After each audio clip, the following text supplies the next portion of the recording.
Hello friends, I'm Dara from Magenta Otter Travels, and I'm in the kitchen again for another episode of my new series, Britain at Home, where I'm baking some of my favorite British foods here in my kitchen in Texas. So if you've watched some of my other food videos, you will know I'm a big fan of Gregg's bacon and cheese turnovers. Gregg's is a kind of fast food bakery place all over Britain, and they're famous for their sausage rolls. I don't like the sausage rolls, but their bacon and cheese turnovers I love. It's the same kind of puff pastry idea as the sausage rolls, except it has bacon, and I'm a huge fan of bacon. Like, I'd probably be vegetarian if it weren't for bacon. And cheese is also a huge love of my life, which I've spoken of extensively in other videos of mine. Gregg's bacon and cheese turnovers are fantastic. Not gourmet food, definitely a fast food fix, but one of my favorites.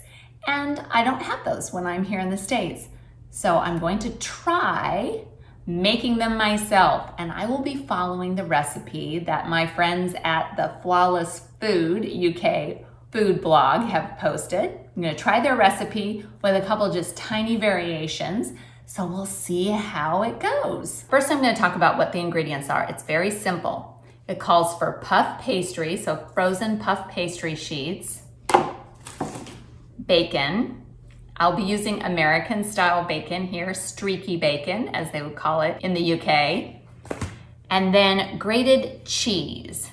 Now, the best kind of cheese would probably be a grated double Gloucester cheese or a mature cheddar.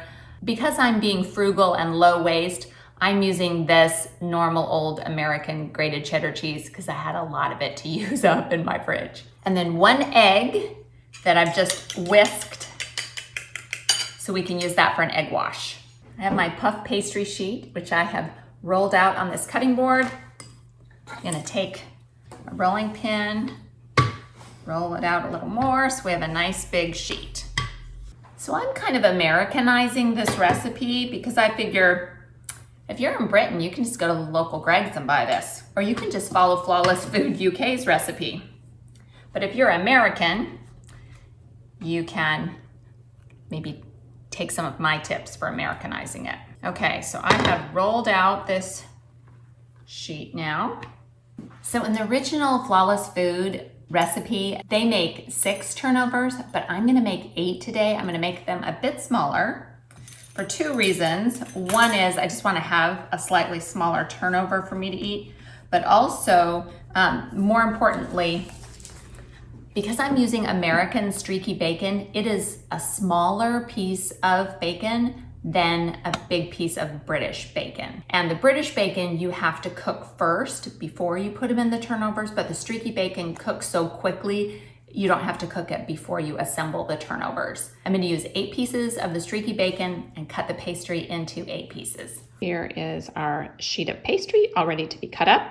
And here it is cut into 8 approximately even-ish squares that I'm going to assemble into the 8 turnovers. So I'm gonna take this streaky bacon and cut off the huge chunks of excess fat on the edges of it because that can make the pastries a little too soggy. Make sure you subscribe and stick around for upcoming recipes because speaking of bacon fat is delicious, and we will be making a Southern classic using bacon fat in an upcoming episode. Now we're gonna take each little square, put a piece of bacon on it diagonally, put a bunch of cheese on it, fold one corner over, then take the other corner over, and then brush with egg wash. So here are all the bacon wraps that I've made so far. And this one here, I'm gonna do something a little special with it. I put the bacon down, and then this is my little variation I'm doing. I just happen to have some roasted cherry tomatoes if you live in the US. And I'm gonna put those on top of the bacon before I sprinkle on all of this cheddar cheese, just for a little added yummy flavor. In the description, I will include a link to this recipe on Flawless Food UK's food blog. Be sure to check out their website and all their delicious recipes. They have amazing stuff there, and I can't wait to try more of their recipes. Here are the bacon cheese turnovers. They just came out of the oven. Okay, stop. Stop the presses. I have a confession to make. The first time I made the bacon and cheese turnovers, they just didn't turn out yummy enough. They were not flawless. They were not living up to the recipe originally created by my friends at Flawless Food. So I needed to try again and change a few things that I didn't do as well as I should have the first time. First of all, I think this is a translation thing. I really think the oven needs to be at 400 degrees Fahrenheit and not 375. I am rolling out the pastry because I'm gonna make them again. The other thing that's really the most important thing I didn't do right is the bacon does need to be par cooked. I had read somewhere that if you were using American streaky bacon, you didn't need to cook it at all before putting it in the turnovers and in the oven. But I really like my bacon crispy, and it just was not good enough putting the raw uncooked bacon in the turnovers. So I am cooking the bacon, not all the way crispy cooked, but partially cooked before assembling the turnovers. And then the last thing is, I did not put parchment paper on the pan. That's a lot of P's. I did not place parchment paper on the pan before I put the turnovers on to bake. And that was a rookie mistake. So this is the 8 pieces of bacon. I cut them in half so that they would just be easier to cook in the pan. And we're going to half cook these, not all the way to really crispy, but just half cook them. Okay, I think this looks good. It's not all the way super crispy, the way I'd want to eat bacon, on a plate with eggs, but it is definitely halfway cooked, and these should be good in the turnovers. Now we have our little wrapped up bundles that just need a bit of egg wash before going in the oven. 400 degree oven. We're going to set the timer for 15 minutes and hope for the best. Okay, I have just taken these out of the oven and they're still sizzling. And they did take a full 20 minutes at 400 degrees Fahrenheit. So that definitely was the right temperature and time.